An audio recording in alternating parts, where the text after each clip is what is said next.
আসসালামু আলাইকুম। এখন যে জায়গাটা দেখতে পাচ্ছেন সেই জায়গাটার নাম হচ্ছে পালদিস্কি। আমার এস্তোনিয়া ভ্রমণের আরো একটি জায়গা। আমার দেখা অন্যতম সিনিক জায়গা হচ্ছে এই পালদিস্কি।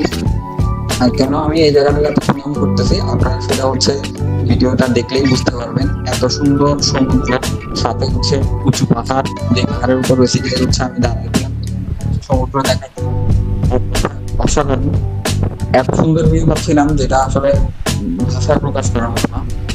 আর ভিডিওতে যে লাল বিল্ডিংটা আপনারা দেখতে পাচ্ছেন এটা মূলত হচ্ছে একটা লাইট হাউস। আমরা এই লাইট হাউসে গিয়েছিলাম। লাইট হাউসে ওঠার অভিজ্ঞতা ছিল অন্যরকম। আর এই জায়গাটা এত সুন্দর ছিল, আমরা হচ্ছে এত ছবি ভিডিও তুলেছি এটা আমাদের হচ্ছে নর্মাল স্বভাবের বিপরীতে। তাও আমরা হচ্ছে এত সুন্দর জায়গার ছবিগুলো থেকে নিজেকে বিরত রাখতে পারিনি।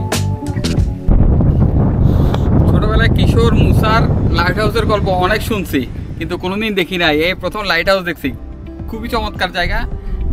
তালিনে আসলে এটা একদিনের জন্য দারুণ বেস্ট জায়গা।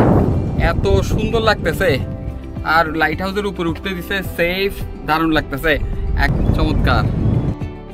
আমরা এখন এই লাইট হাউসটা উঠবো। এটা হচ্ছে লাইট হাউসের চেহারা। এই লাইট হাউসের সিঁড়িগুলো অনেক খাড়া। আমাদের হচ্ছে এই লাইট হাউসে ঢোকার জন্য দুইজন, যেহেতু আমরা স্টুডেন্ট, 3 ইউরো করে নিছিল। আর সামনে যাকে দেখতে পাচ্ছেন সেটা হচ্ছে তানবীর ভাই। তানবীর ভাইয়ের হচ্ছে লিগামেন্টে কিছুদিন আগে অপারেশন হয়েছিল, মানে উঠতে খুবই কষ্ট হইতেছিল।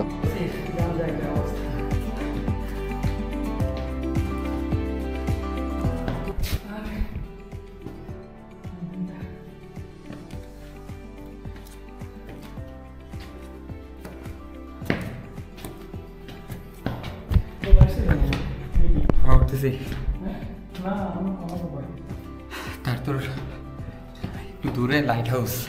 আমি এর আগে কখনো লাইট হাউস উঠি নাই।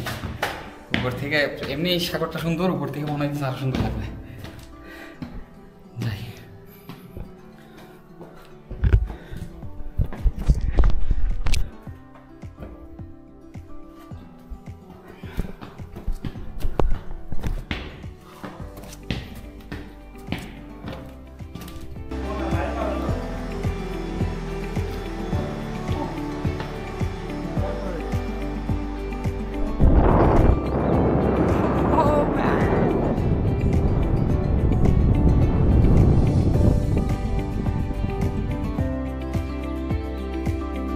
ভাই এখান থেকে এসে দেখেন,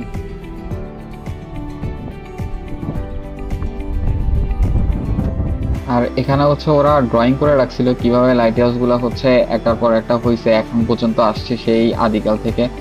খুবই চমৎকার ভাবে অর্গানাইজ করা সবকিছু, দারুণ দারুণ।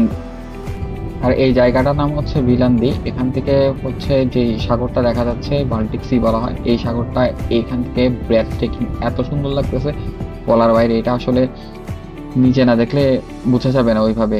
ক্যামেরায় আসলে সবকিছু আল্লাহর সৃষ্টি, ক্যামেরা ওইভাবে কোনোভাবেই বোঝানো সম্ভব হয় না।